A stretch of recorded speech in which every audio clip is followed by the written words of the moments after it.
This is a production of WKNO Memphis. Production funding for this program is made possible in part by the WKNO Production Fund, the WKNO Endowment Fund, and by viewers like you. Thank you.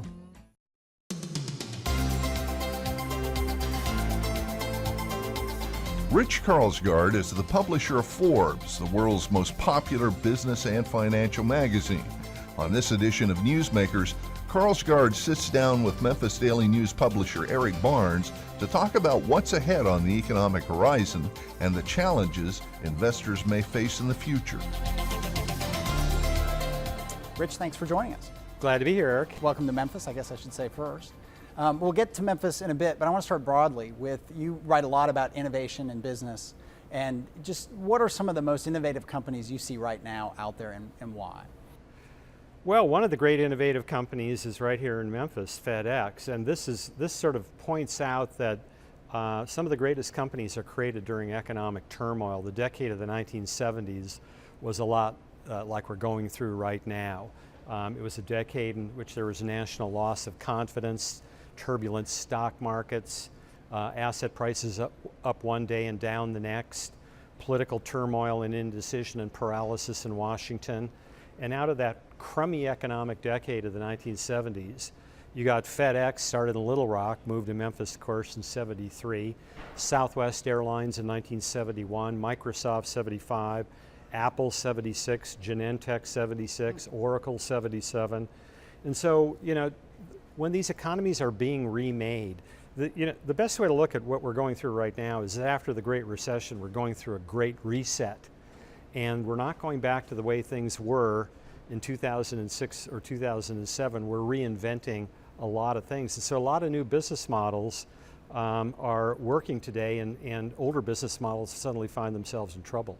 And what do you think about, you're based in Silicon Valley. Yeah. I wrongly assumed, we were talking earlier, that you were based in New York. Well, it's a good guess. Yeah, it was going to be Forbes was founded in 1917 right. in New York, and it's always been headquartered. Right. That companies like Twitter, online companies, when we think about innovation, it was interesting for you to mention FedEx, which has a service and is a tangible, versus the Twitters and the Facebooks and the billion-dollar valuations. I mean, what's your take on that from how those companies are innovating right now and how they're coming out of the recession? That's a good question. It's a complicated answer. I'm naturally thrilled to see companies like Twitter, literally launched overnight. Twitter was launched at the South by Southwest show in Austin, Texas, I think in 2006 or maybe 2007. But that great show in Texas that sprang out of the music culture in Austin, not unlike the music culture here, and then brought together technology and all the creative arts. And Twitter was put together in 2 or 3 days in Austin, Texas around that time. And it's great to see these companies launched so quickly and making billionaires out of their founders.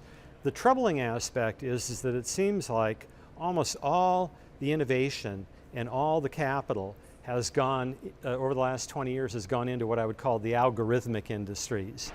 That in Silicon Valley, that would be social networks, iPhone apps, things that are pure bits and bytes floating around the internet. And in New York, it would be trading algorithms for hedge funds and Wall Street firms. Now, if you're a purely algorithmic company, the regulators can't see what you're doing, and you're generally taxed at the capital gains rate. You're taxed at that moment when you finally sell your company or get acquired, or in the case of financial algorithms, when you realize the profit. So you have favorable tax treatment compared to people who actually make and move things, and the regulators can't see you and therefore can't regulate you. So we've had this kind of mismatch in our economy, and it does trouble me that that so much of the rewards have gone to creating bits and bytes. I would love to see it a little more evenly distributed so that people who manufacture things, who move things, who sell things, get to participate in that boom too. We have a very uneven economy right now. That's really the hallmark of what we're going through. Did you find it interesting? I mean, I did when, I don't know, some months ago, that Tim Cook, the CEO of Apple, came out and said that, and if I may be paraphrasing here, that actually they could make iPhones, the labor difference between US and China has changed so much now that they could probably make an affordable iPhone here, except we don't have the intellectual folks who know that kind of manufacturing now. And that is, to some extent, I think is what you're talking about, that there's manufacturing, I mean, so much manufacturing was lost in the United States. Does it ever come back, and what does it take for it to come back? I think unequivocally manufacturing is going to come back. The question will be whether it produces the kind of jobs that it did in the great post-World War II period. Because the U.S. leads the world in robotics. I think Tim Cook, see what's going to happen, you know, Apple has produced, its products are mainly produced by a company in China called Foxconn. It's headquartered in Taiwan, but the largest facility is in mainland China. 600,000 people. The labor city, by you know some estimations, it's a factory. Yeah, it's a living. I mean, it's It's about the same population as Memphis, and maybe the metro population of Foxconn is you know, 1.5 million people too. But the whole to your point, the whole labor arbitrage that you could play when the Chinese labor costs are like that and U.S. are like that. Well, U.S. have come down, China's gone up, fuel prices have become more expensive.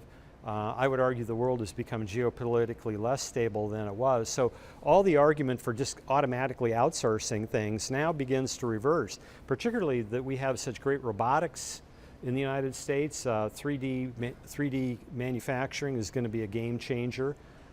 And all of these work to the United States' advantage. The cheap energy boom here we have with shale oil and shale gas. And then, you know, outside of the coastal areas in the United States, real estate prices in the United States on a global scale are pretty cheap. Yeah, and you talk about outside the United States and just tying it to Memphis. You know, I live in an old historic neighborhood, a 100-year-old home, and my friends from Seattle, you know, Seattle's great, that's all well and good, but they look at my house and think, how can you afford this? And I say, well, it's because there's Memphis dollars, not, you know, kind of coastal dollars. But anyway, I mean, it's that sort of difference in the United States is interesting. In Palo Alto, a 1,500 square foot home, 2 bedrooms, 1 bath on 8,000 square foot lot, listed at $2 and sold for $2.5 million last week. So those are different dollars. Well, this is why Silicon Valley can't do manufacturing anymore. What gave Silicon Valley the silicon was were all the semiconductor plants that grew up in the 1960s. Fairchild Semiconductor, Intel, and so on. And the manufacturing plants used to be right there in Silicon Valley. And then they began to move to the East Bay in Fremont and places like that, seeking a little bit relief on their cost structure. But now you can't have a manufacturing plant of any kind in California at all. So Intel manufactures in Oregon and in Arizona in the United States, and around the world, of course, too. And Israel. Yeah, and again, not to put you on the spot about Memphis, but you know, Nucor Steel, which has been here, I don't know, let's say 5-10 years, which is one of these big but really high-tech steel plants. I mean, I remember, you were talking about the 70s, I remember when everyone said, you know, the steel industry in the United States is gone, it's never coming back, and Memphis is one of those places where high-tech steel that pays people actually pretty good wages, and very good wages by, you know, middle of the country standards has happened. And we're also getting an Electrolux plant, which, you know, builds appliances here. And it is interesting to see these, what we think of as old, outdated industries relocating to Memphis, in part because the costs are comparable to what, you know, some of these foreign places. Yeah, well, I think the Memphis cost structure, and then a handful of other things, the manufacturing renaissance that I think we'll see, and it's going to happen, and it is happening where it's happening in the U.S. South. All you have to do is look across the state of Tennessee and see automobile manufacturing. I mean, even when the Detroit auto manufacturers went into the dumper in 2008, 2009, and 10, U.S. manufacturing in the South, in non-union plants, right-to-work states did pretty well. Now you add on top of that the widening of the Panama Canal. Gulfport, Mississippi is putting extraordinary amounts of money into building a port that can accommodate those wider ships.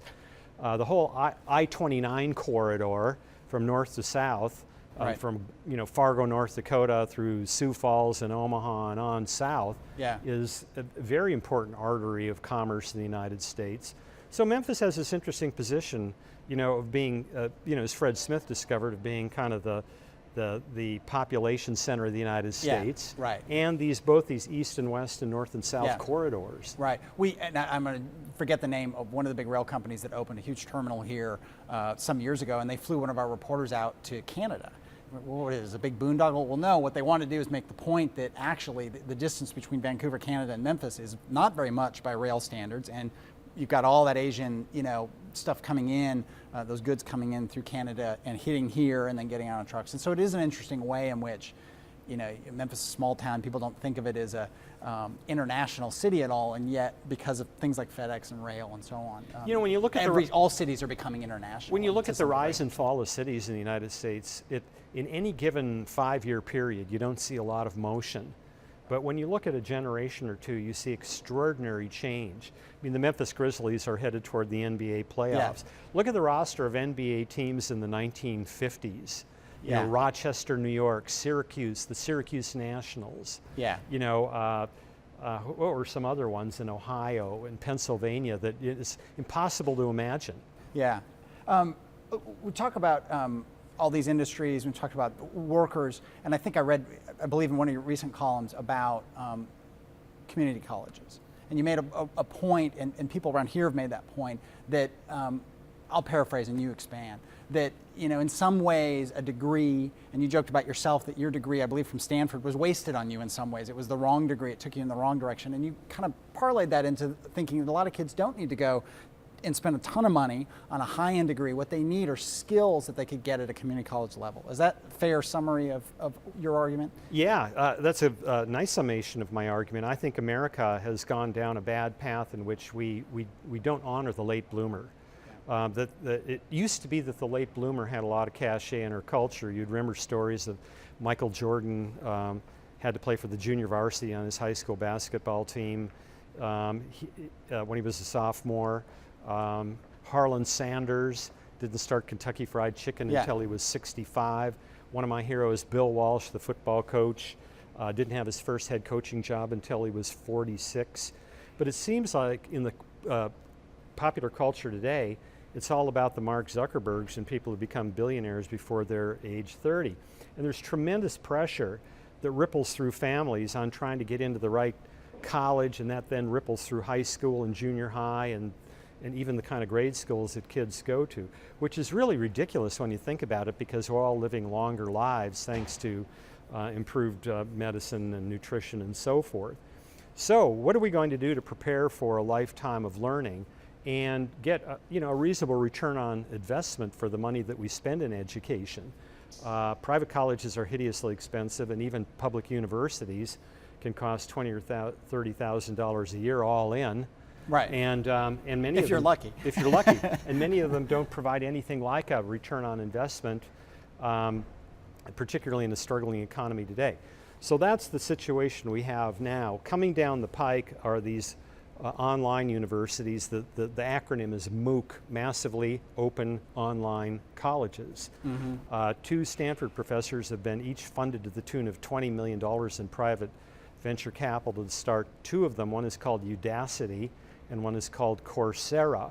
Now, as I'm traveling around, I'm finding that the institutions that are most embracing this are the community colleges, and the colleges that are most threatened by it are the ones that are kind of led around by their nose by their professors who won't let them embrace it. So you can imagine that a really effective, reasonably cost education in the future is going to be the community college that embraces the best professors in the world coming in through high definition screens with teaching assistants to conduct live discussions at the community college. This is going to be a really affordable way to deliver quality education, and at various points in people's lives when they find that maybe their skill set in a particular industry has been disrupted out of economic relevance. Yeah, and I think of a story, a very good friend of mine who tried to go to college, didn't like college, kind of bounced around, did fine in jobs, and then in his 40s, talk about late bloomer, realized what he needed was an associate's degree in electrical engineering, and did night school, worked harder than I ever worked, I have to admit, in college or graduate school, because family, a day job, working at night, came out with that electrical engineering job, and is a very successful person at a cell phone company, because he got the skills he needed versus, not that it's a bad thing to read Chaucer, or it's a bad thing to read, Dostoevsky or whatever, but he got the skills he needed the way he needed them and parlayed that into, a really good job. Yeah, I think liberal arts, as we know them today, were never conceived of the non-scientific things. I mean, the definition of a liberal education before the definition sort of reached to this point where it is now encompassed the science, both science and art. And there was a philosopher in England named C.P. Snow who wrote about this great divide between science and math on the one hand and art on the other that was observed in the 1950s. And it's because the world is becoming more complex, seemingly forces people to choose. But I'll tell you, in a lot of industries right now, in the whole energy sector, people who run electric utilities find that getting engineering and skilled labor talent is very difficult to do right now, right. even in this 8% unemployment economy. Well, and that gets into, there's a whole bunch of things I want to touch on, but just on that that gets into immigration reform. And there's two, to really simplify it, there's two sides to immigration reform. There's the one that gets people more fired up, which tends to be Hispanic workers coming in and the things that people associate with that, pro and con. And then there's the high-tech workers who the companies like Microsoft and Apple and so on want more of these engineering folks from India, from Asia. What's your take on that and where the country's going, where the political process is in creating, let's start with the high-tech side of it to simplify, creating more opportunities for those folks to come in? Well, I'm very pro-legal immigration. I think on the high-tech side, anybody who comes from India or Asia or anywhere in the world here and gets a degree from a U.S. university should get a green card when they get their diploma. And you could say only people in science and engineering and math. I don't care how you do that, but I think we need more skilled immigrants and people who've come here. You know, America is really, it's the great aspirational country. Right. And none of our forebears came here because they were doing well in their native lands, right? Yeah, we like to forget that sometimes. The Irish people who came to the United States in the 19th century were the starving Irish, not the wealthy Irish. My Norwegian forebears were the ones who could barely make a living fishing, so. And the Irish were despised in a way that people forget, because you think, here is to be stereotypical, a light-skinned, looks like, well, we don't think of Irish people being that different than English people or Scottish people or anything now, but they were despised. They were the lowest of the low when they came to the United Well, you remember States. how controversial it was when, when an Irish Catholic ran for president in 1960. Yeah, not so long ago. And not that long ago. But for unskilled, I think that I believe in legal immigration, but when I see the work ethic of people coming from Mexico and Central America to the United States, I'm pretty blown away by it. I don't think I don't think we should have I think we should have English only on ballots and things like that, so that people get wrapped up into the culture. They instead of staying apart. I think there are sensible things that both sides can agree to on that issue. And do you have a sense among politicians, it's hard to tell because that's reading tea leaves, but in the business community, that the business community is on board and they really want this legal immigration path and immigration reform for both ends of the work spectrum? Yeah, they do. And so, immigration is one of those things that's opposed on the right by some people and opposed on the left, which you don't hear about so much. Right.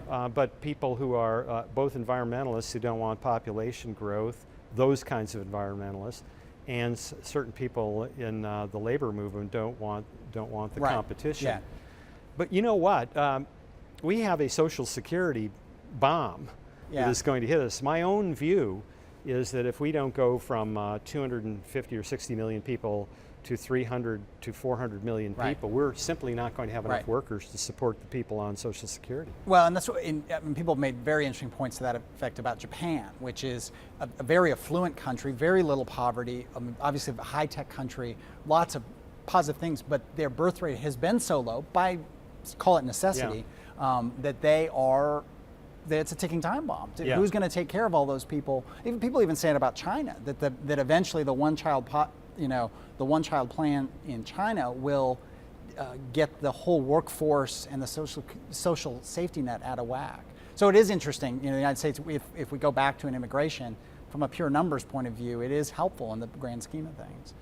So let me go somewhere else as we get to the end of the show. You talked about energy and your take on energy independence. Suddenly, not so suddenly, but people are talking about the United States being energy independent within, the end of this decade even, that North America at least, if you throw Canada in there, that suddenly we are almost completely not dependent on Middle East oil. Your take on how that could change things for the United States as a country and just from a business perspective? Well, that's a good question, Eric. My pure libertarian friends will say it never matters where your oil comes from. It's a fungible market that will always seek out, demand and supply will always match up in the world markets. But I think you have to have other considerations, and one of them is national security and one of them is jobs. And I wouldn't want to overpay for oil, but now we're in the great position where we may not have to overpay for oil, and we can have greater national security, and we can have more jobs because of the shale oil and the shale gas booms.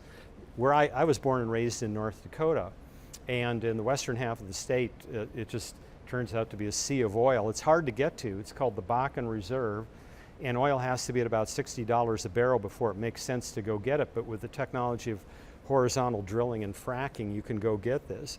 And now North Dakota is suddenly the #2 oil producer behind Texas. Well, there are a lot of great blue-collar jobs. This country is crying for, well-paying blue-collar jobs, and they are out there in the energy sector. And the energy, the more we lower energy, the more manufacturing is going to become competitive in the United States, too. So I think this is a great positive development. It's one of those things that, with all the headwinds that we face, there are reasons to be optimistic about the future. And you're, again, Silicon Valley, we associate that with a lot of green tech, be it wind, be it solar.